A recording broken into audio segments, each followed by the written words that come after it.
we continue. Days went by after that first week of Lent, after that failed fasting and praying attempt, which just led him to admit that which he had been resisting all of this time, that God did not exist, that there was no bread, no manna in the desert for him, or anyone else for that matter. Others were just too naive to realize it. He wished he was that naive. For the very first time in his early life, he experienced what it was like to be depressed. And it was a strange feeling. It wasn't so much sadness as it was emptiness, a numbness, a lack of a sense of motivation, of any meaning, of any purpose. Everything was void. Things that once animated him, that sparked his interest, that filled his life with awe and wonder, with curiosity, all of that fell victim to indifference. And out of that crept a new curiosity, a new thought. What would it be like to not exist? It was a frightening thought. It's one that he had never considered in his life, and it scared him to realize just how attractive that thought had become. Now, he knew he would never do anything to make it happen. Nonetheless, the thought, it was there. It was there. What now? What next? He needed to find meaning and purpose somehow, somewhere in that desert, lest that thought overcome him.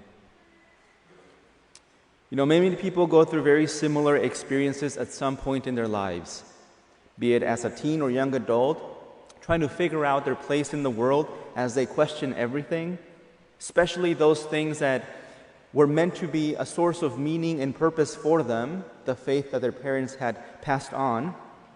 It also tends to happen in tragic, life-altering events, the sudden loss of a loved one, an accident, a sudden illness, pandemics, mental illness, when our bodies just are not producing the proper balance of hormones and chemicals in our brain. Any of those experiences can make life seem so uncertain, unsafe, so undesirable. Now, a common metaphor for this universal experience that we find in Scripture is that of being in a desert. A desert where there is what seems to be a lack of life, a lack of water, a lack of resources, lack of food, a place that is completely exposed to all of the elements. There is nowhere to hide, nowhere to run. A place where all we see is very little, if nothing at all. And the temptation in this situation that creeps up is to give us a sense of, nothingness, and therefore give up, to stop walking, for there is nothing else.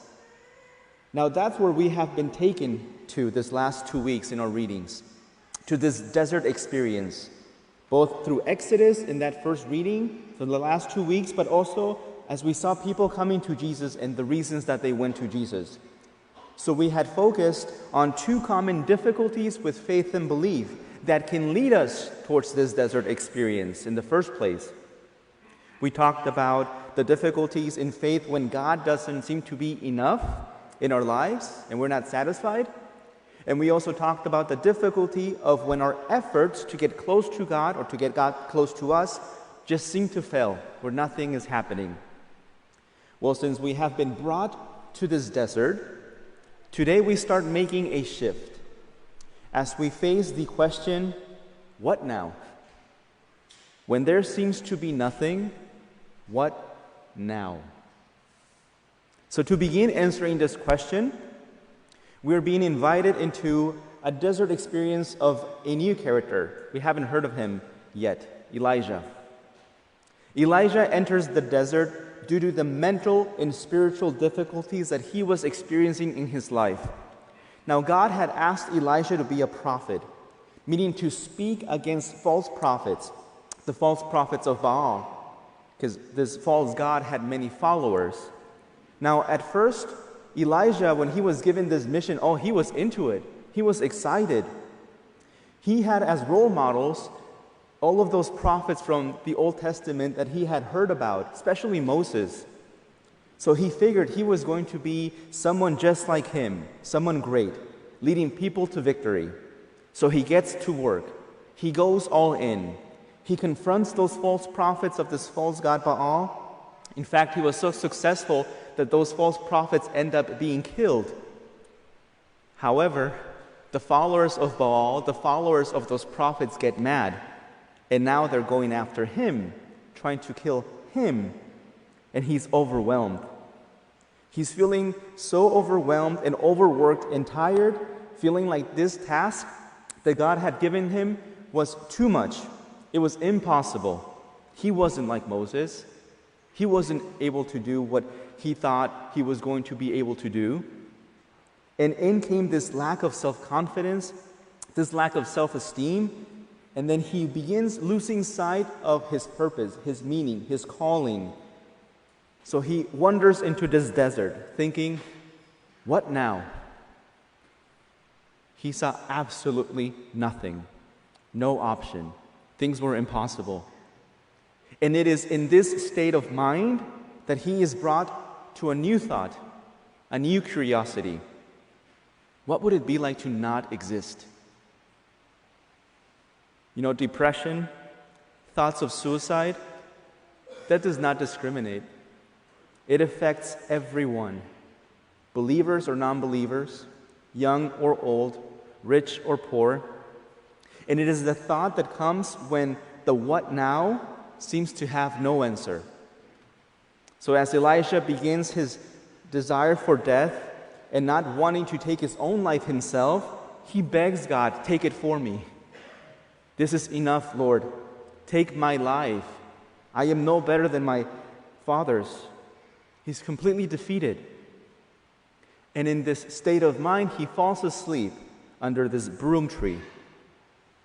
That's an important detail, a broom tree. What's a broom tree? Why is it important that the writer included that little detail, including the name of the bush in that scripture? Well, I Googled it for you.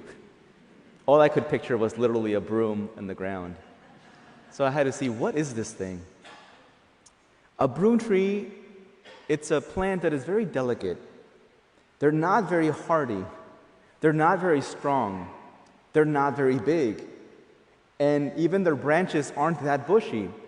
So they don't really provide much shade from the scorching sun. Yet they grow along these dry riverbeds. And the only way that they can survive is when those rare flash floods occur and those dry riverbeds get filled. And those trees take advantage, they absorb as much water as possible, and then once the drought comes, there is enough moisture under the ground where you can see it, just enough so that the tree can continue surviving through the drought until the next flood. Just enough. So here we have Elijah, a delicate human being who is honestly tired of God's demands on him to the point of desiring non-existence. He can't seem to find anything around him to give him a sense of purpose, a sense of hope, and he's resting under this delicate tree that shouldn't even be alive in the desert. A tree that survives with just enough moisture hidden underground, underneath. And it is under this image of this tree that God takes Elijah out of the desert immediately and saves his life, solves his problems. Yes? No. He gives Elijah, just like that tree, just enough food to survive the rest of his journey in the desert. He keeps him there. Now, I don't know about you, but I don't like hearing that. I don't. God, you're going to give me just enough when I'm struggling? Why not fix things? Why not take the turmoil away? Jesus takes the wheel, as that song says. Why not do it? Yet that's the case. God never promises to safeguard us from immediate turmoil. Instead, God invites us to trust that somehow, somewhere, God will provide what is needed to get through that difficult journey. Now, accepting that takes a great deal of faith. And most of us, when we are in situations like that, that's what we lack the most, faith. So what then?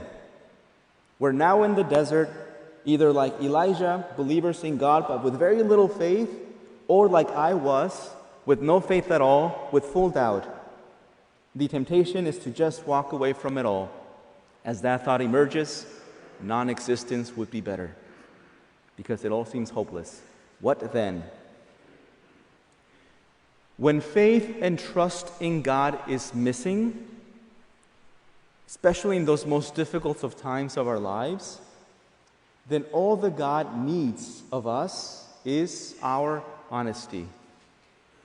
The first step to overcoming difficulties in prayer, difficulties in belief, that very first step towards walking towards and out of that desert is faith or no faith, is honesty. Honesty. Note how Elijah was completely honest about being overwhelmed by what God had asked him to do. And in all honesty, he tells God directly, this is too much, I can't take it, take my life instead. I wish non-existence. And God comes and meets him in his honesty, in his insecurity, in his lack of self-confidence, in him being tired. And God indeed takes his life, but not in the way that he expected it. Not by ending it, by sustaining his life. And therefore, by sustaining him, gives him enough for the next floods, for the next thing. When he would be repurposed, he would find that sense of purpose again. Now, that's the difference between, say, someone like Elijah and what we heard in the gospel, how the Jews reacted to Jesus. They were also honest. They had lack of faith and confidence in this Jesus. But instead of going directly to Jesus, they murmured. They gossiped amongst each other. They didn't have the confidence to go directly to him and say, hey, we don't quite believe you. What you're saying, it doesn't quite make sense to us. Which is why Jesus tells them, you will never be able to receive what God has to give you if you are not willing to go to God directly, even with your doubts. So when we lack faith, when God will work with our doubt when it is honest. And will do so no matter how crude or honest we might be. That was definitely true for me. I was honest about my unbelief. I felt stuck.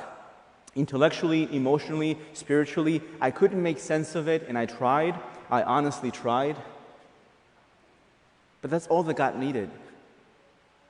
So if you have someone in your life who is doubting in God's existence or struggling in their faith due to a difficult situation, the most important thing is to just encourage them to simply be honest about where they're at in their lives.